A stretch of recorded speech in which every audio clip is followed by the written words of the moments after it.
The humid night of August 21st, 1942 was suffocating. Dug in along the Tanaru River, the Marines of the 1st Battalion knew something was coming. With Japanese forces closing in, intelligence from a bloodied native scout confirmed their worst fears. Colonel Ichiki's elite 28th Infantry Regiment was preparing to strike. Ichiki's soldiers, veterans of brutal campaigns in Manchuria and China, were regarded as some of Japan's finest, hardened by combat and fueled by the Bushido Code of Honor. Their mission was clear: recapture Henderson Field and crush the American invaders. The Marines, however, weren't caught off guard. Vital maps recovered from a Japanese patrol days earlier had revealed their positions and exposed their plans. As Ichiki's forces charged across the narrow sandbar at Hell's Point, they expected to obliterate the American line. Instead, a flare shot into the air, casting an eerie green glow over the battlefield, and all hell broke loose. 30 and 50 caliber machine guns shredded the advancing enemy, while 37mm cannons blasted massive gaps in their ranks. But the Japanese kept coming, wave after relentless wave. As the battle became a brutal nightmare of hand-to-hand combat and muzzle fire flashes, Ichiki found his elite force almost entirely decimated by the unwavering discipline of the Marines. In that moment of desperation, he did the unthinkable. Instead of retreating, he ordered an insane all-out kamikaze charge against US positions. It was only a little earlier that the 60 men of Company A, 1st Battalion, 1st Marines, led by Captain Charles H. Brush, had set forth in the dark. Each rustle in the underbrush was a potential sign of danger. Their mission was clear: follow the coastal road toward the Coley Point Tetera area, but rumors of a large enemy force nearby weighed heavily on their minds. Since landing on Guadalcanal just days earlier, the Marines had secured a key objective, an airstrip that would soon be known as Henderson Field. This airstrip, carved out of the jungle, was vital to US efforts in the Pacific. It would serve as a launching point to halt Japan's relentless march across the region. But while the initial landing had been met with little resistance, the Marines knew the enemy was close. Guadalcanal was far from secured. The information had come from multiple sources. Father Arthur Duhamel, a Catholic priest living on the island, had warned them of a nearby Japanese force, and coast watchers had confirmed enemy movement in the area. The Japanese had eyes on the Marines, and it was only a matter of time before a major confrontation erupted. It was midday when Brush's men, exhausted and drenched in sweat, stopped near a small clump of fruit trees to take a break. As they quietly ate their rations, a patrol of Japanese soldiers came into view, moving casually along the jungle path, unaware of the Marines watching from the undergrowth. They weren't in any discernible military formation, and for a brief moment, it seemed as if the enemy patrol might slip past. But Captain Brush saw an opportunity that could not be wasted. The tension snapped, and orders were quickly whispered. A frontal assault was to hit the Japanese head-on, while one platoon would circle around to outflank them from the right. The Marines moved silently into position, weapons at the ready. In an instant, the jungle exploded into violence. The Marines' ambush was swift and brutal. Shots rang out as the Japanese soldiers, caught completely off guard, fell where they stood. Brush's plan had worked flawlessly. Within the hour, 31 Japanese lay in the thick foliage, but victory came at a cost. 3 Marines had been lost, and another 3 were wounded in the chaos. As the smoke cleared and the adrenaline began to wear off, the Marines searched the bodies of the fallen enemy, hoping to find something of value. What they uncovered was far more than they could have imagined. Among the uniforms of the Japanese officers, They found maps, detailed maps that Brush later described as startling. He remarked, quote, "The maps the Japanese had of our positions were so clear as to startle me. They showed our weak spots all too clearly." The significance of this discovery was immediate. The pristine state of their uniforms and the rank of the officers suggested that this was only the vanguard of a greater force. These maps indicated that Ichiki's forces were planning a major assault, likely aimed at recapturing Henderson Field, and the Marines were squarely in their sights. Brush wasted no time. The intelligence was rushed back to headquarters for analysis, and soon it was clear. The battle for Guadalcanal was about to intensify. The ambush had been a success, but for Captain Brush and his men, it was only the beginning. Larger forces were on their way, and the Marines needed to be ready. The jungle had grown eerily quiet, but Brush knew the silence wouldn't last. Colonel Kiyono Ichiki stood resolute, his hands clasped behind his back as he surveyed his men. Proud, disciplined, and unwavering, they were the elite of the Japanese Imperial Army.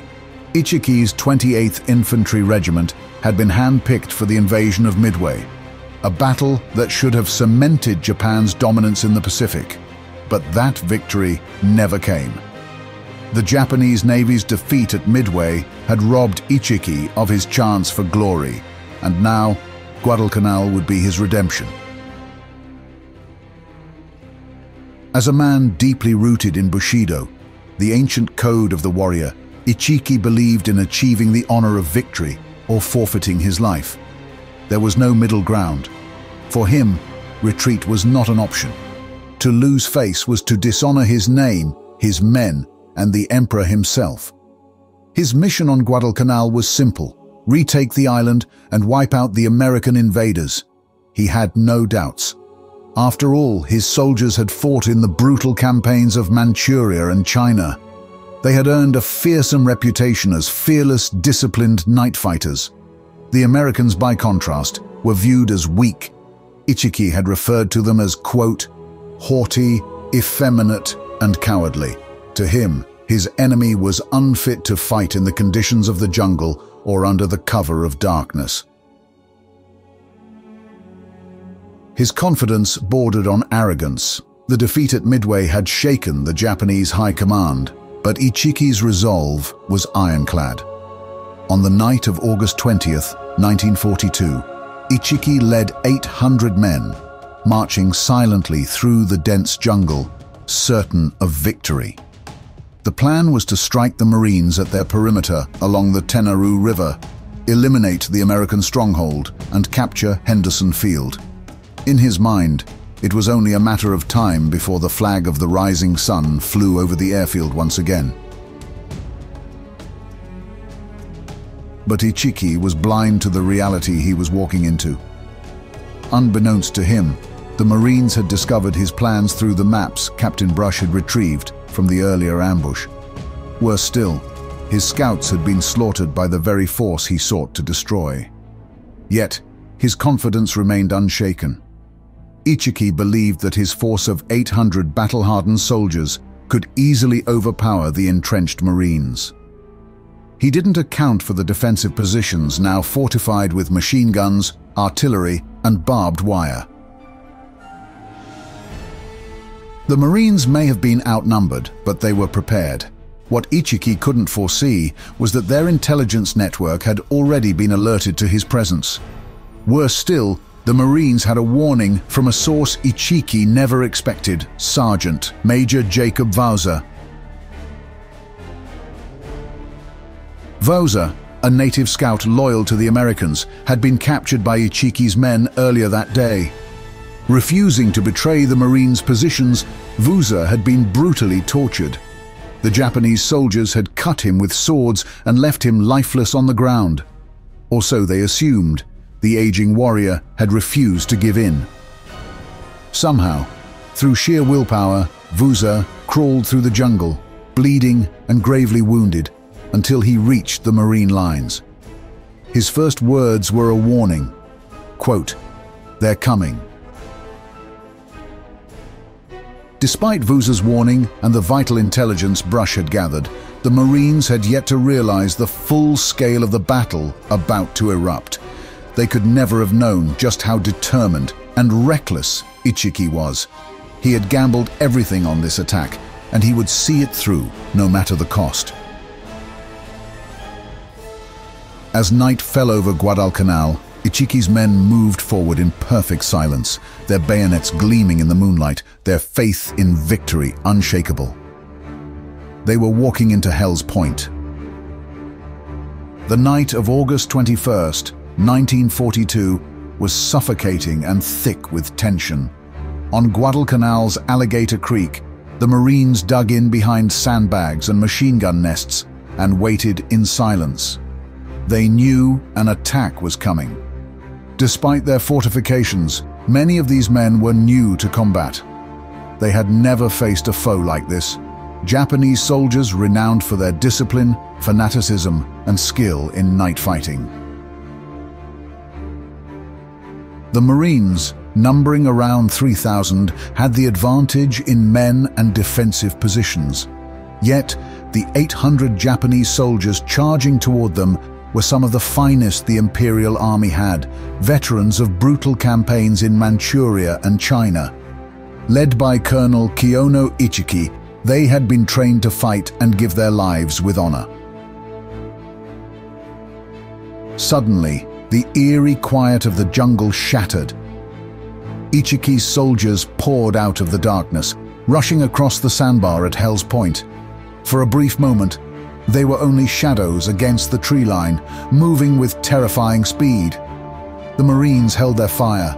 The order was clear: wait until the enemy was close enough to hit hard. When the Japanese were halfway across, a green flare shot into the air, casting an unnatural glow over the battlefield. That was the signal.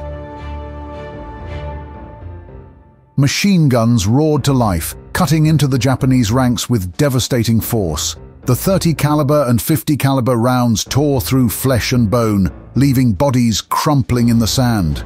The 37mm anti-tank guns fired canister shots, ripping massive holes in the tightly packed enemy formation. The Japanese didn't stop. They charged directly into the wall of lead, unrelenting.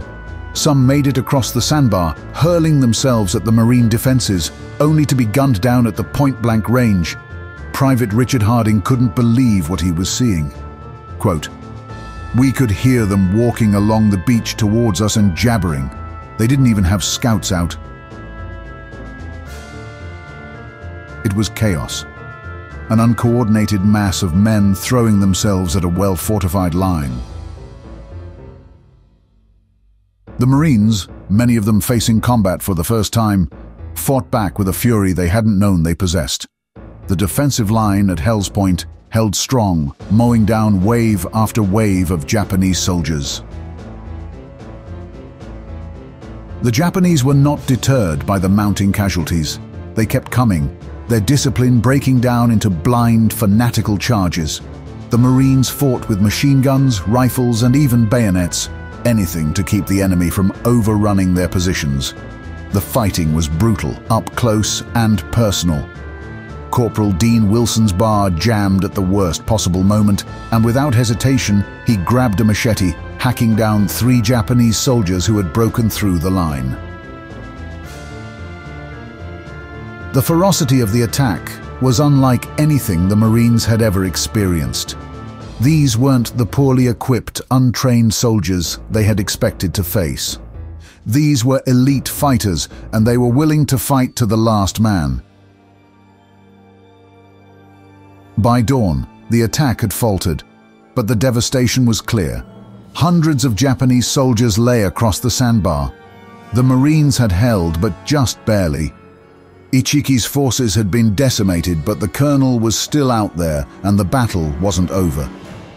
The Marines had won the night, but they knew Ichiki wasn't finished.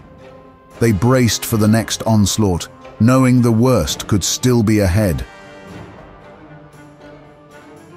By dawn on August 21st, 1942, the battlefield at Hell's Point was a blood-soaked wasteland. Colonel Kiyono Ichiki stood amidst the few survivors of his once proud regiment. Less than half of his original 800 soldiers remained. Any rational commander would have ordered a retreat, but Ichiki was no ordinary officer. He was bound by Bushido, the ancient code of honor that dictated a warrior's life. To retreat was unthinkable. To fight on, even in the face of annihilation, was the only honorable path. Ichiki believed it was better to perish in battle than to admit defeat. His men shared this belief. To them, the idea of surrender or retreat was worse than any other fate. Ichiki's mission had failed, but there was still one option left: a final, desperate charge. Ichiki gathered what remained of his battered force and prepared for one last assault. The Marines, bolstered by their victory during the night, had been reinforced with light tanks from the 1st Tank Battalion. These M3A1 Stuarts were waiting to crush any remaining Japanese forces. Still, Ichiki's pride and commitment to Bushido drove him to continue the fight. With grim determination, the remnants of Ichiki's soldiers surged forward. The final charge was chaotic and doomed from the start. The Marines, entrenched and prepared, opened fire once again, this time with even more firepower at their disposal. The light tanks rolled over the jungle terrain, crushing trees and firing their 37mm cannons into the brush. Canister rounds and machine gun fire shredded the advancing Japanese soldiers, turning the battlefield into a scene of utter devastation. Despite overwhelming losses, Ichiki pushed forward, refusing to accept defeat. His men, many of them bleeding and exhausted, followed him into the maelstrom. But the Marine firepower was too much. The Stuarts moved relentlessly, flushing out survivors from the jungle and cutting down anyone who remained. Marine artillery, including 75mm cannon fire, pounded the enemy's positions, leaving little room for escape. As the final moments of the battle unfolded, Wildcat fighter planes from Henderson Field joined in the slaughter. The planes strafed the coastline, machine guns chattering as they hunted down Japanese soldiers attempting to flee to the coast. Those who weren't gunned down by the tanks or artillery were picked off by the Wildcats. Ichiki, facing total destruction, still refused to give in. Some accounts suggest that he gathered what few men he had left and led a final, futile charge across the battlefield. Others claim he may have committed seppuku when he realized his mission was lost. His exact fate remains uncertain, but what is clear is that by midday, his forces were annihilated. Nearly 800 Japanese soldiers lay on the sand. The Marines had suffered losses of their own, 34 lost and 75 wounded, but the scale of Ichiki's defeat was staggering. The battle was over, but the Marines knew this was only the beginning. Guadalcanal had become a proving ground for both sides, and the brutality of the fighting was a grim foreshadowing of what was to come in the Pacific Theater. As they surveyed the carnage left behind, it was clear that the Japanese would not give up easily, and this victory, while decisive, would only intensify the war. The fanaticism and desperation that had driven Ichiki to sacrifice his men would become a hallmark of the battles to follow. The Marines, though victorious, were left with the unsettling knowledge that this war was far from over, and the road ahead would only get bloodier. For the Marines, this was their first taste of the kind of warfare that would define the Pacific Theater. The victory at Hell's Point had come at a psychological cost. These were not the short, decisive battles they might have expected. This was something darker. As General Vandergrift wrote in a somber letter to the Commandant of the Marine Corps, quote, "These people refuse to surrender. The wounded wait until men come up to examine them and blow themselves and the other fellow to pieces with a hand grenade." The significance of the Battle of Tenaru cannot be understated. It shattered the myth of Japanese invincibility, a belief that had taken root after their swift and brutal victories across the Pacific in the early stages of the war. The Japanese had built an image of themselves as an unstoppable force, and their soldiers were widely regarded as some of the fiercest fighters in the world. But at Tenaru, that image began to crack. The Marines had stood their ground, outgunned the enemy, and emerged victorious. The Americans had proven they could not only hold their own, but also defeat an elite Japanese force in direct combat. Yet the victory was also a grim foreshadowing of what was to come. The brutal combat at Tenaru set the tone for the Pacific War, a war in which neither side would give quarter. It would be a war of attrition, where every inch of ground was fought over with fierce determination and where the enemy would rather die than surrender. The Marines had learned a valuable lesson. This was not a war they could win with firepower alone. They were facing an enemy whose determination and willingness to sacrifice everything could not be underestimated. By the end of the battle, only 15 Japanese soldiers had been taken prisoner, a testament to the mindset of the Imperial Army. For the Japanese, the loss was devastating, not only in terms of manpower, but also in morale. The invincible image of the Imperial Army had been shattered, and news of the slaughter at Tenaru sent shockwaves through Japanese military circles. One Japanese general, upon hearing the report, reportedly said, quote, "I think it's a false report." When the truth was confirmed, the disbelief turned to a grim realization. The Americans were not the weak, cowardly enemy they had been led to believe. The battle at Hell's Point would be remembered as the moment when the war in the Pacific truly began. As they surveyed the devastation, the Marines knew they were in for a long, bloody campaign. The horrors of Tenaru were a preview of what lay ahead. Battles fought to the last man, where neither side would ask for nor offer mercy.